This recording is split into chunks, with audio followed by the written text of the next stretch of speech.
उनकरा के देखी ले तो सांस थम जाला और मौसम बदल जाला। ना जाने का हो गिला। मगर भाई जब हम ओकरा के देखनी तब ता ऐसन कुछ ना भइल। हाँ? काहे से कि हमर जन्म जन्म के साथी है और जब उनकरा के हम देखब तो हमार दिल धड़की। तोर ना, तोरो दिल धड़की, मगर तोरा लेवल के जौन लड़की हुई वो करा के देख के। अच्छा तो बताओ जरा हमार लेवल का बा? तोहर लेवल बा 0 0।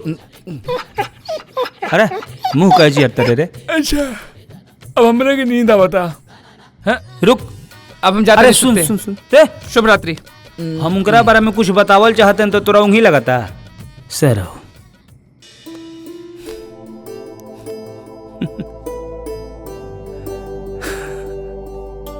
मन करता कि काश उनकरा से मिल लेती और दिल के गरमाइल कोठरी के ठंडा लेती।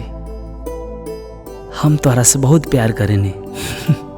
का रे तिवारी, तू का समझत रहले कि रॉकी कमजोर बा? तोहर 2 कौड़ी के आदमी रॉकी के गिरेबान में हाथ डालस। तू एने देख एने।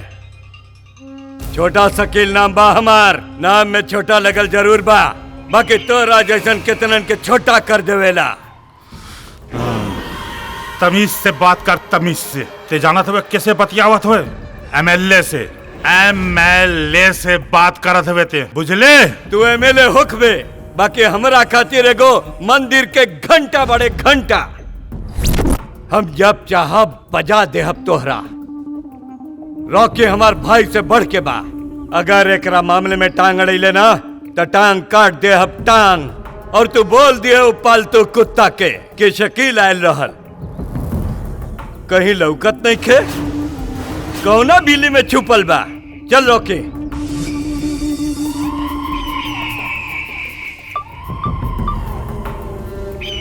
वीर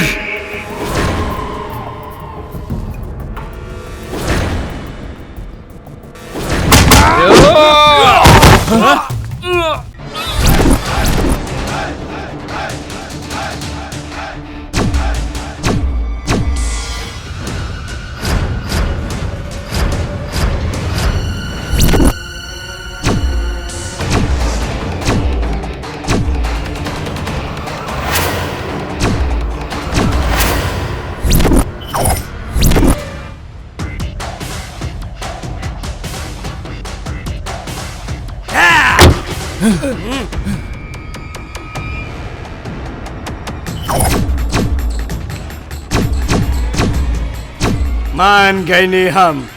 तोरा करेजा में दम बा। तोहार करेजा निकाल के आज हम कुकुरन के खिला दे, कुकुरन के। हे वीर यादव के करेजा बा, हाथ लगाइबे तब भस्म हो जाइबे। जवान आदमी के हम देवता समान मानीला, तू वो कर बेइज्जती कैले। गलती तो तू बहुते कैले होखबे, मगर आज तो के अफसोस होई कि ब्रह्मानंद तिवारी के बेइज्जत करे के तुहार हिम्मत कैसे भइल। बहुत अकड़ बना तोरा में, आज सब निकल जाई। हमरा बारे में तो तू सुन लही होबे कि हमरा पास आवे के रास्ता जरूर बा, बाकी जाए के रास्ता नहीं खे।